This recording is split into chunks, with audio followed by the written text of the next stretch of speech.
Mr. Speaker, will the gentleman yield? Does the gentleman yield?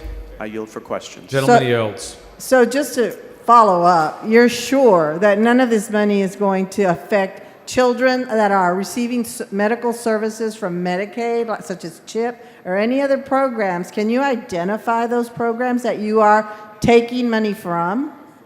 We're taking the money from the Medicaid program. Well, name the programs that you are going to shortchange by taking $70 million away from Medicaid. So again, Isn't that for indigent Texans? respectfully, Representative, the Medicaid program is an entitlement program, and so one of the things that we will do this evening is passing a supplemental appropriations bill that will provide a true-up for services that are covered under the Medicaid program that have been provided. Well, why don't in 2 years, we'll do that again. Why don't you wait for the supplemental to get this $70 million and leave Medicaid alone?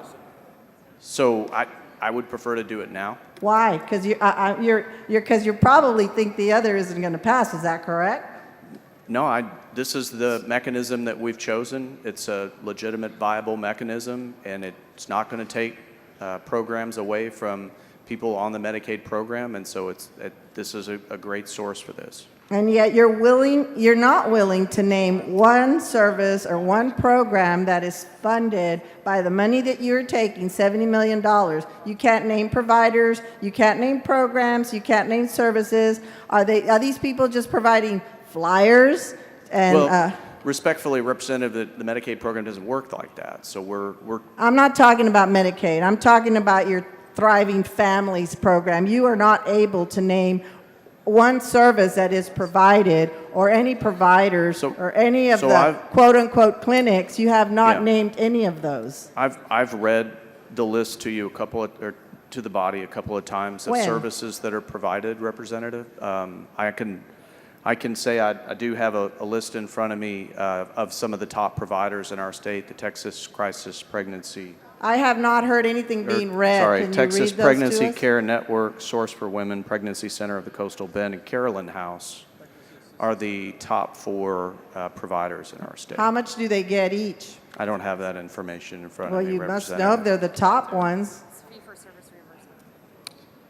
So it's typically fee-for-service reimbursement, so similar to the Medicaid program. Well, surely somebody has a ledger and tallies up how many providers are providing X number of services for X number of dollars. Isn't that what responsible fiscal practices are? Shouldn't we know? Shouldn't the state know exactly how much is being funded for which services? Because that's fiscally responsible. Why are you allowing these providers to skate with such vague information when you're giving them so much money and you're saying that it's so much better? You have to have some metrics that show what you're alleging. There are. I just don't have them in front of me. Well, that's pretty shameful, I believe. Well, I'm sorry that you're disappointed. Well, I am. And I'm disappointed that you're taking money from indigent Texans to fund something that is smoke and mirrors, and it's really offensive. I'm sorry you feel that way.